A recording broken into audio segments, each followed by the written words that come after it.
talk about Adrien Broner, right? So now this is a guy who's kind of been out of the headlines for a while now. He's a boxer, for those who don't know, a former world champion, a former full-weight world champion, would I say.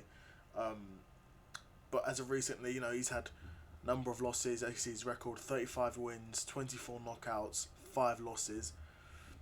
So in boxing, when you have that amount of losses, there's no real coming back for you at that point. When you've been at that level and you've had a number of losses now, you're pretty much done as far as ever being like been like a high level, well respected boxer.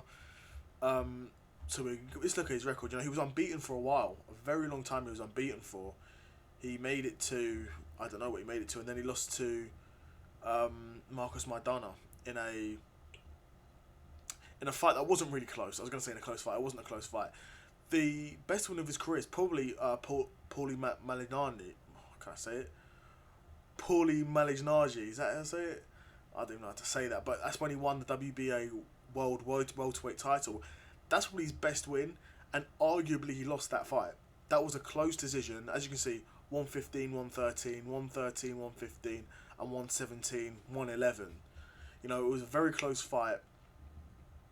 But AB managed to win that fight, and then he went on to then fight Marcus Maidana, and then he lost in a decisive, unanimous decision where he got his ass handed to him for the most part. If we're being honest, he got his ass handed to him, and then he won a couple more fights. Then fought Sean Porter in 2015, lost that.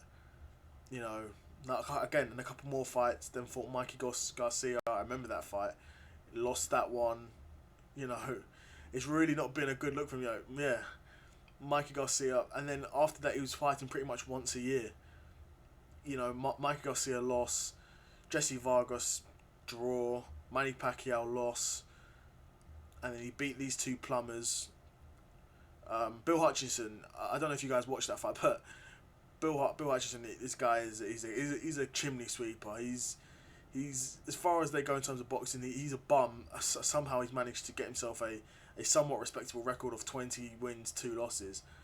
But this guy's not at the level, and AB kind of dealt with it. To be fair, AB dealt with him pretty handedly. Then he fought Blair Cobbs, again, a guy who I'd never previously heard of, but apparently had been, a quite well-respected prospect and did have a bit of hype around him before he got his first loss. But then Blair Cobbs fought Adrien Broner, and he pretty much dominated him. That was probably the worst performance of AB's career. Some people would say maybe the Manny Pacquiao loss, but the Manny Pacquiao loss he was just outclassed, and Manny Pacquiao was far too quick for him. Even Manny Pacquiao at this age is still far too quick for Adrien Broner. But Adrien Broner, he didn't really seem to be under a lot of... It's hard to explain. For those who've never boxed before, it's like he wasn't really under loads of stress in that fight. Like, he was getting beaten up, and he lost the fight, but he didn't get beaten down. As bad as Pacquiao could have if it was a prime Pacquiao. If this was Pacquiao, 15 years ago, he would have cooked Adrien Broner. Absolutely cooked him. But the Blair Cobbs, we saw AB really hold a beating, to be honest. He held a beating in that fight. Got dropped badly, and that was probably the worst he's been dropped since the Marcus Maidana fight. Just got sat down on his arse, Adrien Broner. Wasn't a good look for him at all. But I'm thinking, where does Adrien Broner go next from here? He's won 2 of his last 6. He's got 2 wins in 6, and in boxing, and considering, in boxing that's bad. 1 loss in boxing is bad, but let alone 2 wins in your last 6. That's awful. So what does Adrien Broner go from now? Is he cooked? I think he is. I think he'll probably go down. I think it was who was it? Chris Algieri that said it. Chris Algieri, I think he's most known for facing Triple G, got his ass handed to him in that fight. But Chris Algieri says that Adrien Broner might go down in history as the worst 4-weight world champion ever.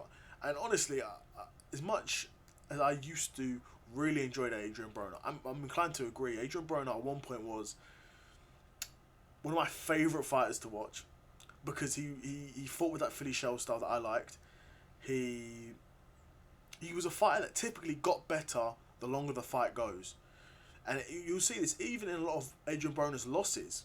He'll really start to pick it up in the 10th, 11th, 12th round. It's almost like he's afraid he's going to gas out if he exerts himself too much early. So he's just accepting that he'll just give away those early rounds in an effort to try and make it up later down in the fight. And as we've seen in all these decision losses, it's not working. We're seeing in some decision wins when it does work against lesser opposition, but against the best, and not even the best. Mikey Garcia, Jesse Vargas, they are good boxers, but they're high level, but they're nowhere near the best. Blair Cobbs, again, nowhere near the best. Pacquiao is nowhere near his best. Marcus Maidana was nowhere near the best. These are all very good boxers. Don't get me wrong, they're all good boxers, but even if you're a high level boxer, once you've got that lead of 7, 8, 9 rounds, even if Adrien Broner does win the 10th, 11th, 12th round, you've won that fight 8. What was that? You've won that fight 8-4. You won that fight 8-4 or 9-3.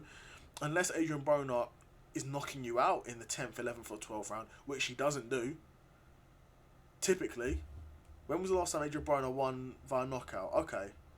Yeah, 2016 was his last knockout win. Adrien Broner, Adrien Broner's last knockout win was 2016 against Ashley Theophane, who was a British boxer signed to Mayweather Promotions. That was a weird deal. I don't think Ashley Theophane's still fighting anymore, or maybe he is. I'm not sure. I don't want to say he's retired and he just fought last week. I don't know, but that was his last knockout win, 2016. And since then, he's not even really come close to even knocking someone out. So that's the only way that sort of style of boxing can work. Unless you're able to go full Philly shell and you're one of the special ones like Floyd, who can just make it work, and you can fight that defensive style and counter and win, and essentially cancel out your opponents and win over 12 rounds. Adrien Broner wasn't of that cloth, wasn't of that caliber of boxer to be able to do that. If he was, then he could have won some of these matches that he lost or drew, or maybe won a split decision. He could have dominated more, but he couldn't. He didn't have that in him. I'd be so curious to find out what you guys think Adrien Broner's legacy will be. I would be really interested to find that out. Because like I said, it's an interesting career. It's a certainly interesting career, and he's had some out of the ring controversies as well. Prison, jail time, number of controversies. But he's managed to find himself back into a boxing ring pretty much every time. Not necessarily always successfully. And like we've said, he's had losses before. He's had a number of losses before, but let's see what Adrien Broner does. That's going to be it for me, guys. I'm going to catch you next time. Take care.